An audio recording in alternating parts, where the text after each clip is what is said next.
দেখো দুইজনে মিলে বেরিয়ে পড়েছি। আর এই যে তোমাদের দাদাভাই আর আমি কোথায় যাচ্ছি সেটা তো বলবো না, কোথায় যাচ্ছি দেখতে থাকো তোমরা। কোথায় যাচ্ছি না, একটু প্রেমই করতে যাচ্ছি দুজনে।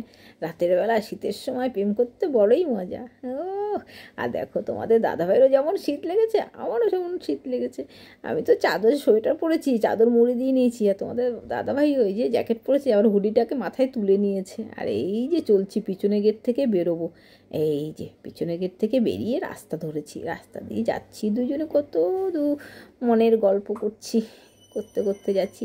কেন সবসময় তো পাই না, মেয়েটা থাকে, দুজনের একটু মনের গল্প তো বলতে হয়, তাই একটু মনের গল্প করতে করতে এই যে যাচ্ছি। এই যেতে যেতে বলছি, কি গো ঠান্ডা তো বড়ই পড়েছে, কী করে ঠান্ডার সময় কোথাও একটু ভালো দূরে কোথাও ঘুরতে যাচ্ছি না?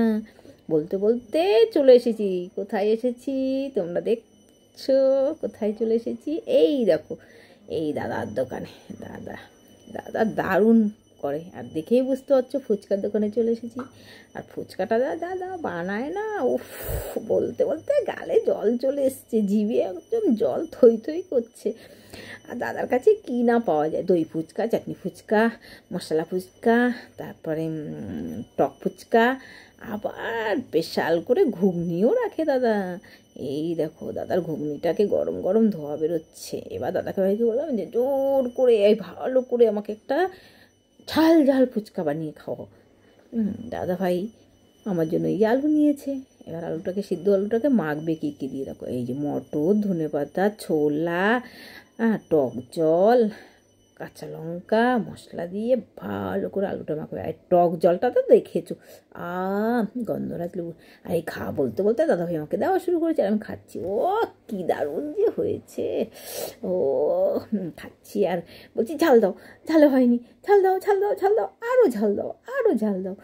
এই দেখো দাদাভাই ঝাল দিয়ে যাচ্ছে, আর আমার কথা শুনে দাদাভাই হেসেই যাচ্ছে। আর বলছি, কত ঝাল দেবো, কত ঝাল দেবো? বৌদি শীতের সময় এত ঝাল খাচ্ছ কেন? আমি বলছি, দেখো শীতের সময় ঝাল খেলে তো একটু ঠান্ডাটা কমই লাগে। দাদাভাই শুনে কি হাসি, কি হাসি। আর বলছি, আরও ঝাল দাও, আরও ঝাল দাও, আরও ঝাল দাও, আরও ঝাল দাও।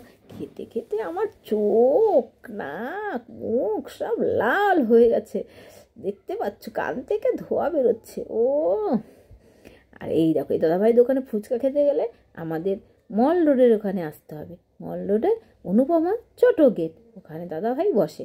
আর দাদাভাই ফুচকার প্রচুর সেল। এই ফুচকা ঠিক 9টার দিকে যাব, একটা ফুচকা থাকবে না ঘুগনি। এবার তোমাদের দাদাভাই খাওয়া শুরু করেছে। এই দেখো, দাদাভাই ফুচকা খেতে পারে না, একটু একটু করে ফুচকা খায়। এই দেখো, 2 না 3টে খাবে, বলবে আমার হয়ে গেছে। ঝালও খায় না, এই জন্য দাদাভাইয়ের মুখে হাসিও নেই কোনো।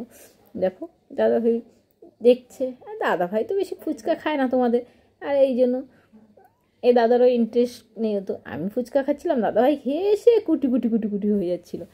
চলো বন্ধুরা, দেখছো তো দাদাভাইয়েরও ফুচকা খাওয়া শেষ হয়ে এসেছে। এবার বাড়ি যাওয়ার পালা, মেয়েকে আনতে যাব তোমাদের সানবিকে। চলো বন্ধুরা, টাটা। ফুচকা খাওয়াটা তো দেখিয়ে দিলাম, ভালো লাগলে